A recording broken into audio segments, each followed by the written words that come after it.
नमस्कार, मेरे YouTube channel code ज्ञान में आपका स्वागत है। मैं आज आपको इस वीडियो के माध्यम से एक जो पोस्ट ऑफिस का जो नया स्कीम्स प्लान है उसके बारे में जानकारी देने जा रहा हूँ। जो आपके स्क्रीन पे दिख रहा है वन बाय वन मैं पॉइंट टू पॉइंट पूरी तरह से समझाऊंगा। ये आप कैसे ले सकते हैं, आपका क्या क्या प्लान होना चाहिए, क्या क्या डॉक्यूमेंट आपके पास होने चाहिए और कितने दिनों तक आपको प्लान सर्व करने पड़ेंगे और क्या क्या बेनिफिट है फ्रेंड।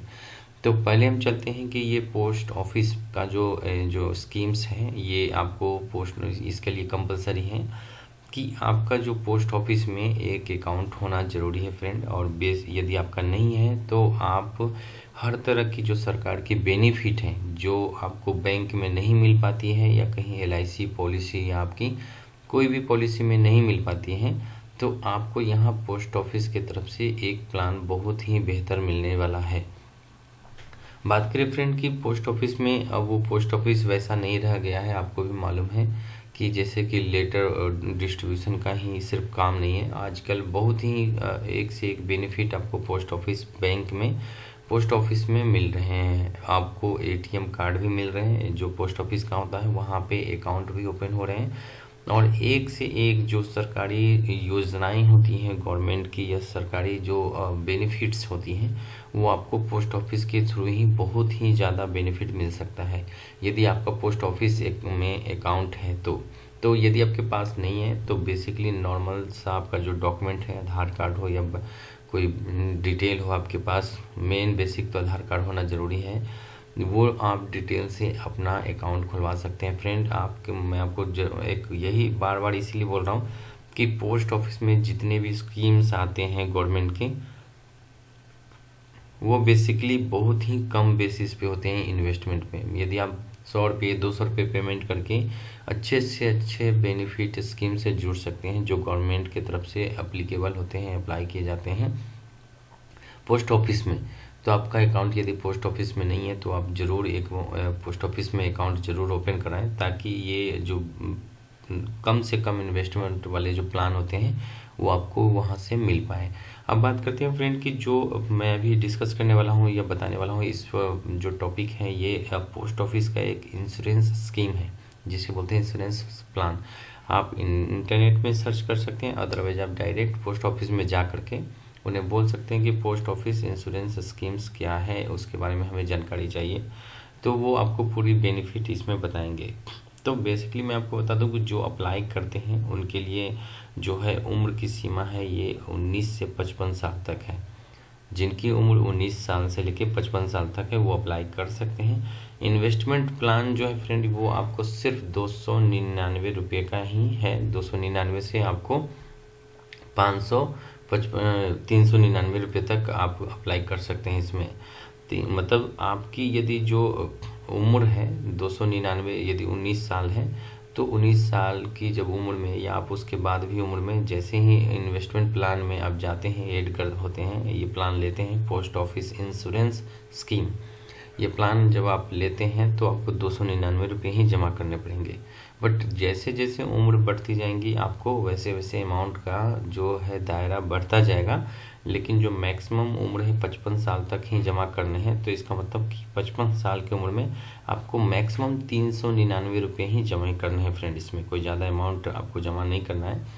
ये जो होगा आपका पोस्ट ऑफिस में आपका अकाउंट होना ज़रूरी है। इसका मतलब आपका पोस्ट ऑफिस अकाउंट से ही ऑटोमेटिक डिडक्ट हो जाएंगे अमाउंट, मतलब आपके अमाउंट डिडक्ट हो जाएंगे इसमें। तो जैसे जैसे एज बढ़ेगा वैसे वैसे पैसा आपका बढ़ता जाएगा, मतलब डिडक्ट होने का लास्ट अमाउंट कटेंगे जो 399 रुपया कटेगा। प्रॉफिट की बात करें फ्रेंड, एक्सीडेंटल की बात करें, एडमिट की बात करें, जो PDA और IPD होते हैं वो मैं अभी इस वीडियो में डिस्कस कर लेता हूँ इसमें। कि फर्स्ट आपको दिख रहा ही होगा ये जिसे बोलते हैं हिंदी में यदि बात करें फ्रेंड तो दुर्भाग्यपूर्ण घटना के विरुद्ध सुरक्षित बने, जिसे पेश करते हैं ग्रुप एक्सीडेंटल गार्ड पॉलिसी जिसे बोलते हैं। बात करें फ्रेंड की जो एक्सीडेंटल डेथ है, मतलब यदि जो कवरेज किया उन्होंने उनकी मृत्यु हो जाती है तो मृत्यु होने पे आपको मतलब जो भी होता है नॉमिनी होता है उनको लगभग 10 लाख रुपए तक का, मतलब 10 लाख रुपये कवरेज मिलना चालू हो जाएगा। तो ये एक्सीडेंटल डेथ में है फ्रेंड। यदि डेथ हो जाती है तो 10 लाख रुपए गवर्नमेंट के तरफ से, जो पोस्ट ऑफिस बैंक है उनके तरफ से आपको 10 लाख रुपए मिलने वाला है इसमें। यदि जो नॉमिनी होते हैं उनको 10 लाख रुपए मिल जाएंगे इसमें। बात करें फ्रेंड, यहाँ एक्सीडेंटल मेडिकल एक्सपेंसेस जो है ओपीडी है, मतलब कि आपकी दुर्घटना चिकित्सालय ओपीडी। मतलब क्या है कि आप यदि fixed up to 30,000 and actual claim which is lower, तो 30,000 रुपये हैं फ्रेंड, ये जो आपको मिलेंगे 30,000 रुपये हॉस्पिटल में। जैसे ओपीडी होता है, जैसे कि बुखार लग गया, खांसी है, या कोई भी नॉर्मल सा ओपीडी जिसे बोलते हैं, दिखाते हैं कहीं भी डॉक्टर से मीट करते हैं, मिलते हैं, तो उसमें आपको 30,000 रुपये तक का मिलने वाला है। जो ओपीडी खर्चा है, जो भी आपका बिल होगा, वो आपको 30,000 रुपये तक का इसमें मिल सकता है। एक्सीडेंटल मेडिकल एक्सपेंसेस जिसे बोलते हैं, जिसे बोल सकते हैं आप दुर्घटना स्थल चिकित्सा माध्यम ओपीडी। तो 30,000 रुपये तक आप इस पे क्लेम कर सकते हैं। बात है परमानेंटली डिजेबिलिटी, जो है परमानेंट टोटल डिजेबिलिटी है, तो इसमें परमानेंट टोटल डिजेबिलिटी में आपको है कि आपको 10 लाख रुपए मिलेंगे यदि कोई एक्सीडेंटल मतलब हानि हो गई, क्षति हो गई, और परमानेंट डिसेबिलिटी का सिचुएशन आ चुका है या हो चुका है, तो उसमें 10 लाख रुपये मिलने वाले हैं कवरेज के तौर पे इसमें। बात करें फ्रेंड, यदि इसमें शिक्षा के लाभ करें, बेनिफिट, एजुकेशन बेनिफिट है, उसमें है कि आपको 1 लाख रुपये जो मिलेंगे 2 बच्चों के लिए मिलेंगे। मतलब यदि कोई बेनिफिट जो लॉस होता है उसमें यदि मैक्सिमम जो है 2 बच्चों का ही इसमें कंसीडर होगा, जिसमें हर साल 1 लाख रुपये दोनों बच्चों को मिलेगा पढ़ने के लिए फ्रेंड। बात करें तो ये बात करें परमानेंटली पार्शियली डिसेबिलिटी, मतलब कि जैसा कि है कभी जैसे बोलते हैं एक हाथ डैमेज हो गया, एक पैर डैमेज हो गया, या कोई भी एक जो अंग है वो डैमेज्ड हो गया है, तो उसमें भी 10 लाख रुपये मिलने वाला है। ये परमानेंटली पार्शियल डिसेबिलिटी जिसे बोलते हैं, इसमें भी आपको 10 लाख रुपये का मिलने वाला है कवरेज। बात करें फ्रेंड, दूसरा बात करें ये इन हॉस्पिटल डेली केसेस।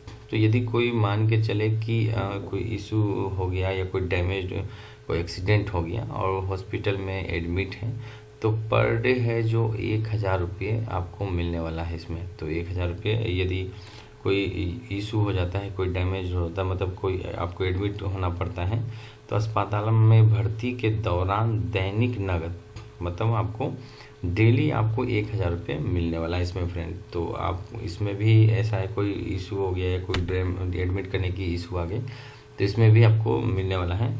बात करें फ्रेंड की जो आईपीडी है, आईपीडी जिसे बोलते हैं, जो अभी आपको उस पर भी बात करेंगे इसमें। तो पहले तो ये है कि यदि एडमिट की ऑप्शन आती है तो 1,000 रुपये आपको मिलने ही वाला है इसमें आपको, यदि आप एडमिट का होते हैं तो। यदि जो बात करें फ्रेंड, ये एक्सीडेंटल डिसेबिलिटी एंड पैरालिसिस यदि होता है, पैरालिसिस जैसे ये तो है बोर्ड और ये दोनों एक ही में आता है। पैरालिसिस भी हो गया या कोई एक्सीडेंटल कुछ दिक्कत आ गई बॉडी में, जो चलने फिरने में मतलब दिक्कत ही है या ना हो सकता है पॉसिबल इसमें, तो इसमें भी आपको लगभग 10 लाख रुपये मिलने वाला है इसमें। बात करें फैमिली ट्रांसपोर्टेशन बेनिफिट है, वो भी फैमिली ट्रांसपोर्टेशन परिवार के लिए परिवहन संबंधी लाभ 25,000 रुपये परिवार को, जो कि विच इज लोअर लिखा हुआ है, मतलब मिनिमम इतना तो मिलने ही वाला है। परिवार जो नॉमिनी जिसे बोलते हैं, परिवार को ट्रांसपोर्टेशन बेनिफिट भी 30 से 25,000 रुपये तक मिलने वाला है इसमें।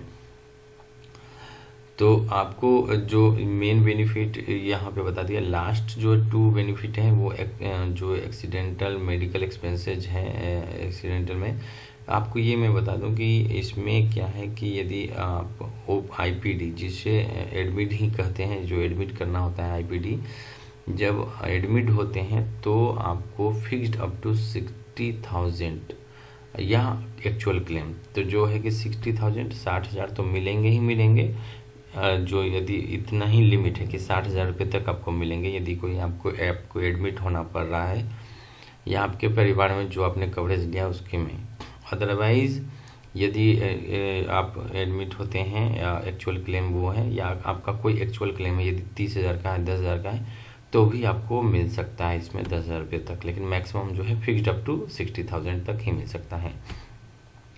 डेथ यदि हो जाती है फ्रेंड, तो उसमें जो रिचुअल जो होता है, आपको बोलते हैं अंतिम संस्कार जिसे बोलते हैं, तो अंतिम संस्कार में भी ये जो पोस्ट पेमेंट बैंक है वो 5,000 रुपये तक का बेनिफिट देती है, जो कि मिनिमम इन्होंने विच इज़ लोअर लिखा है, तो मिनिमम आपको इतना मिलने वाला है इसमें। तो यदि जो सबसे कम प्लान है, अदर इंश्योरेंस प्लान आप लेते हैं कहीं से भी, जो भी मैं नाम नहीं लेना चाहता हूँ किसी भी स्कीम्स का या कोई पॉलिसी का, लेकिन हाँ मैं आपको बता दूं कि यदि कहीं से प्लान आप लेते हैं, कोई पॉलिसी लेते हैं, और यदि बेनिफिट आपको मिलता है, सेम बेनिफिट मिल रहा है जो आपको मैंने बताया है शायद, लेकिन अमाउंट आपको हर महीने देना पड़ रहा है बहुत ही ज़्यादा और आपको बेनिफिट कम है, तो प्लीज़ आप जो मैंने अब आपको बताया पोस्ट पेमेंट बैंक से आप पोस्ट ऑफिस में जा कर के ये एक अकाउंट ओपन करवाएं और ये स्कीम्स का लाभ उठाएं। तो फ्रेंड, मेरा जो हमने कुछ दिन पहले एक पॉलिसी से रिलेटेड वीडियो डाला था, हमारे एक सब्सक्राइबर ने रिक्वेस्ट की थी कि आप इस पे भी एक वीडियो हमारे लिए मतलब एक्सप्लेन करें, ये क्या है पोस्ट पेमेंट, या सही है कि नहीं। तो मैंने पूरी पॉलिसी की एक्सप्लेनेशन जो है डिटेल आपको इस वीडियो में बताई है। यदि वीडियो आपको अच्छा लगा हो तो मेरे वीडियो को लाइक ज़रूर करें, मेरे चैनल को ज़रूर सब्सक्राइब करें और इस तरह का वीडियो अपने फैमिली फ्रेंड में ज़रूर शेयर करें। Thank you for watching this video. Thank you.